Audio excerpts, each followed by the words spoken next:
Everyone, I am Neha Singh. Welcome back to my YouTube channel spoken English with Neha. आज हमारा second part है models का, क्योंकि हम लोगों ने मॉडल के कॉन्सेप्ट को पढ़ लिया है। मॉडल्स क्या होता है, मॉडल्स वर्ब क्या होता है, कहाँ कहाँ प्रयोग करते हैं, एवरीथिंग हम लोगों ने सब कुछ पढ़ लिया है। अगर आपने फर्स्ट पार्ट मिस कर दिया तो मैंने डिस्क्रिप्शन बॉक्स में वीडियो की लिंक डाल रखी है, आप वीडियो को जाकर के देख सकते हैं। तो सेकंड पार्ट ऑफ मॉडल्स में आज हम लोग पढ़ेंगे। जैसे कि मैंने आपको बताया था कि मॉडल्स हमारे 13 प्रकार के होते हैं। Can, could, would, should, will, shall, must, ought to, used to, may, might, dare, need. हम लोगों को कुल 13 मॉडल्स पढ़ने हैं। तो हम लोगों ने कॉन्सेप्ट ऑफ मॉडल्स के साथ साथ हम लोगों ने कैन को भी कवर कर लिया था, मतलब कि हम लोगों ने कैन को भी पढ़ लिया था, हम लोग पढ़ चुके हैं। और मैंने सेपरेटली वीडियो मे, माइट और यूज्ड टू पे बनाई हुई है। अगर आपने वो वीडियोस नहीं देखी हैं तो मैंने डिस्क्रिप्शन बॉक्स में इन वीडियोस की भी लिंक डाल रखी है, आप जाकर के चेक कर सकते हैं। मैंने मे, माइट का कॉन्सेप्ट, ये मॉडल्स ही हैं, मैंने सेपरेट वीडियो बनाया है इन पर। अगर आपने नहीं देखा है तो आप जाकर के उस वीडियो को देख सकते हैं। मे, माइट और यूज्ड टू ऑलरेडी हम लोग पढ़ चुके हैं, ठीक है। तो हम लोगों को क्या क्या पढ़ना बाकी है, हम लोगों को could, would, should, will, shall, must, ought to और डेयर, नीड पढ़ना है। तो जैसा कि मैंने बताया है कि हम लोग एक साथ सब कुछ नहीं पढ़ेंगे, हम लोग एक साथ एक ही वीडियो में सब कुछ नहीं पढ़ेंगे, क्योंकि एक साथ सब कुछ पढ़ने लगे तो दिमाग में खिचड़ी पक जाएगी और हम लोगों को समझ में नहीं आएगा। तो हम लोग सेपरेट पढ़ेंगे, एक एक पढ़ेंगे, लेकिन हाँ एकदम अच्छे से, एकदम बेसिक से समझ करके लेकर के चलेंगे, ताकि आगे चल करके हम लोगों को कोई भी दिक्कत ना आए।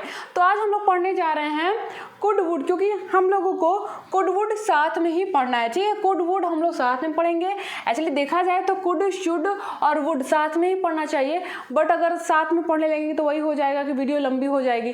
तो हम लोग आज सिर्फ कुड, वुड को पढ़ेंगे, क्योंकि शुड थोड़ा सा डिफरेंट होता है। भले ही इसका राइम सेम है बट शुड हमारा डिफरेंट होता है, ठीक है। तो शुड हम लोग अलग पढ़ेंगे, विल, शैल हम लोग साथ में पढ़ेंगे, मस्ट, ऑट टू हम लोग साथ में पढ़ेंगे, and thereafter dare and need हम लोग साथ में पढ़ेंगे, ठीक है। तो ये हमारे कुल 13 मॉडल्स हम लोगों को कवर करने हैं। तो आज जो हम लोगों को पढ़ना है वो है कुड और वुड। मैंने सेपरेटली लिख रखा है कि कुड का प्रयोग कहाँ करते हैं, वुड का प्रयोग कहाँ करते हैं। तो चलिए स्टार्ट करते हैं कुड और वुड के बारे में। कुड और वुड का कॉन्सेप्ट पूरी तरीके से क्लियर करना है, थोड़ी सी भी कंफ्यूजन नहीं बचनी चाहिए। तो स्टार्ट करते हैं।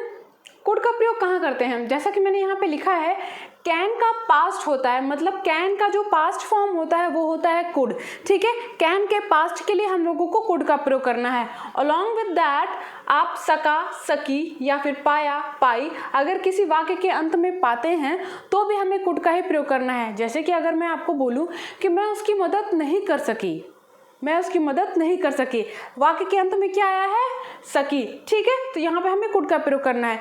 अगर मैं ऐसा कहूँ कि मैं 15 किलो वजन नहीं उठा पाई, ठीक है, ये मेरी एबिलिटी को ही शो कर रहा है कि मैं 15 किलो वजन नहीं उठा पाई, तो भी हमें यहाँ पे कुड का ही प्रयोग करना है, ठीक है। सो कुड का प्रयोग एबिलिटी को ही दर्शाने के लिए करते हैं। अलॉन्ग विद अगर वाक्य के अंत में सका, सकी, पाया, पाई आए तो हम लोगों को कुड का प्रयोग करना होता है। जैसे कि एग्जाम्पल है, मैं पहुँच सकी, मैं पहुंच सकी, वाक्य के अंत में क्या आया हुआ है, सकी।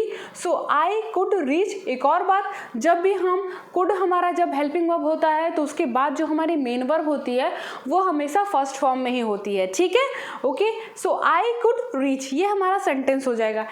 तुम अंग्रेजी में बात नहीं कर पाए, ठीक है। So you couldn't talk in English, you couldn't talk in English.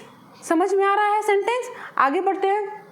Next हमें प्रयोग करना है कुड का हो सकता है या फिर हो सकता था, ठीक है। पॉसिबिलिटी के लिए भी हमें कुड का प्रयोग करना है। जैसे कि अगर मुझे बोलना हो कि वह कमरे में हो सकती है, ठीक है, ये पॉसिबिलिटी ही मैं दिखा रही हूँ कि वो कमरे में हो सकती है, तो हम लोगों को बोलना है she could be in the room, she could be in the room. जैसे कि एग्जाम्पल है, वह दिल्ली में हो सकता है, ठीक है। यहाँ पे मैंने पॉसिबिलिटी दिखाई है कि वो दिल्ली में हो सकता है। So he could be in Delhi. आप यहाँ चाहें तो माइट का भी प्रयोग कर सकते हैं, ठीक है। आप चाहें तो कुड को माइट से रिप्लेस कर सकते हैं, इट डिपेंड्स अपॉन यू, ठीक है।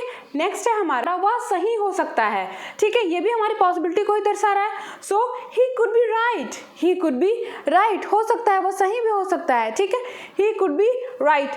नेक्स्ट है हमारा पोलाइटनेस को भी दर्शाने के लिए कुड का प्रयोग करते हैं। जब आप किसी से कोई चीज़ विनम्रता से पूछते हैं या फिर बताते हैं या फिर कहते हैं तो भी हमें वहाँ पे कुड का प्रयोग करना है।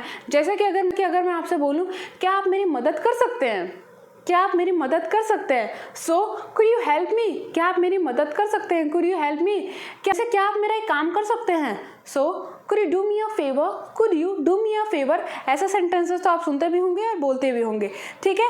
नेक्स्ट है हमारा, क्या आप मेरी मदद करेंगे, क्या आप मेरी मदद करेंगे, ठीक है। भले ही लास्ट में गे आ रहा है बट आप किसी से सहायता के लिए पूछ रहे हैं, पोलाइटनेस से ये सेंटेंस बना हुआ है। So could you help me, could you help me.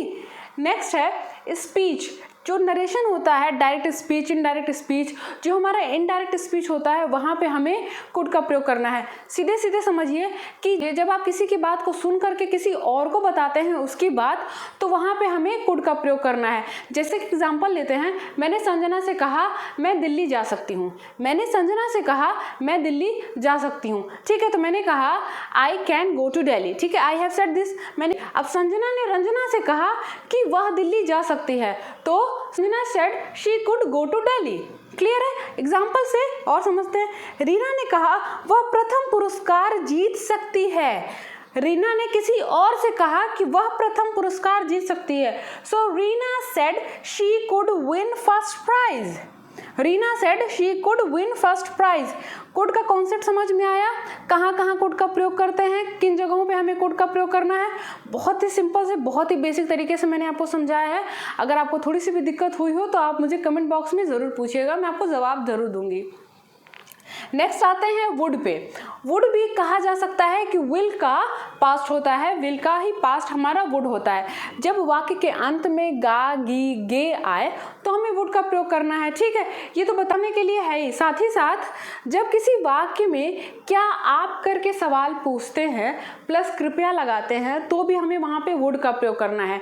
जैसे कि कृपया क्या आप अपना नाम बताएंगे, कृपया क्या आप अपना नाम बताएंगे। So would you please tell me your name. यहाँ पे मैंने मी लगा दिया है, मुझे नहीं है, फिर भी would you please tell me your name, क्या आप मुझे अपना नाम बताएंगे, ठीक है। तो जब आप किसी से कुछ पूछते हैं विथ पोलाइटनेस तो आप वहाँ पे वुड का प्रयोग कर सकते हैं और ये फ्यूचर को ही दर्शाता है, ठीक है, क्योंकि अभी उसने अपना नाम बताया नहीं है। नेक्स्ट है, क्या आप चाय लेंगे, क्या आप चाय लेंगे। यहाँ पे मैंने कृपया नहीं लिखा बट सेंटेंस जो है वो किसी से कुछ पूछ रहा है, क्या आप चाय लेंगे। So would you take tea, would you take tea, ठीक है। नेक्स्ट है, वुड का प्रयोग भी आप पोलाइटनेस को दर्शाने के लिए कर सकते हैं, विनम्रता को दर्शाने के लिए कर सकते हैं, ठीक है। अगर आप चाहें, जैसे कि ये सेंटेंस है कि क्या आप वह पेन दे देंगे। सो would you mind give that pain, would you mind give that pain, ठीक है। अगर आपको माइंड का प्रयोग करना है, क्योंकि माइंड का मतलब होता है कि आपको वह पेन देने में आपत्ति तो नहीं है, दिक्कत तो नहीं है, तो आप सेंटेंस बनाएंगे would you mind give that pain. लेकिन आप चाहें तो इस वाक्य को कुड से भी बना सकते हैं, could you give that pain, could you give that pain, क्योंकि पोलाइटनेस को कुड भी दर्शाता है और वुड भी दर्शाता है, ठीक है। ये आप पर डिपेंड करता है कि आप कुड का प्रयोग करेंगे कि वुड का प्रयोग करेंगे, ठीक है। नेक्स्ट आता है हमारा कंडीशनल सेंटेंस, ठीक है। कंडीशनल सेंटेंस में हमें वुड का प्रयोग करना होता है। कंडीशनल सेंटेंस तो अभी मैंने नहीं पढ़ाया है, अभी मैंने उस पर वीडियो नहीं बनाई है, फिलहाल मैं आगे उस पर वीडियो बनाऊंगी। फिलहाल कंडीशनल सेंटेंस मतलब होता है इमेजिनेशन, इमेजिन करना कि अगर यह होता तो यह हो जाता, अगर यह होता तो ये हो जाता। जैसे कि अगर मैं बोलूँ अगर मैं रानी होती, यदि मैं रानी होती तो इस शहर पर राज करती, ठीक है। मैंने एक मेरी एक इमेजिनेशन है कि अगर मैं रानी होती तो इस शहर पे राज करती। तो क्या ये पॉसिबल है? Is it possible? ये पॉसिबल नहीं है, तो ये मेरी इमेजिनेशन है, तो इमेजिनेशन सेंटेंस में रखते हैं, ठीक है। सो क्या हो जाएगा, सो क्या हो जाएगा, यदि मैं तुम होती तो मैं ऐसा कभी नहीं करती, यदि मैं तुम होती तो ऐसा कभी नहीं करती।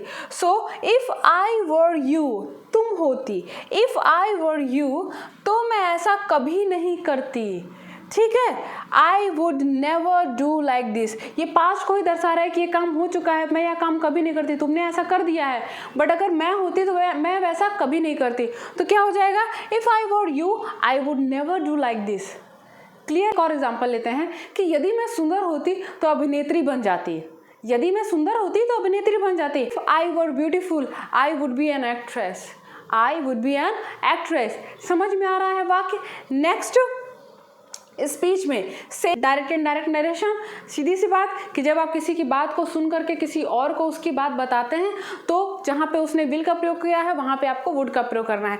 जैसे कि एग्जाम्पल है, संजना ने बताया रानी दिल्ली जाएगी।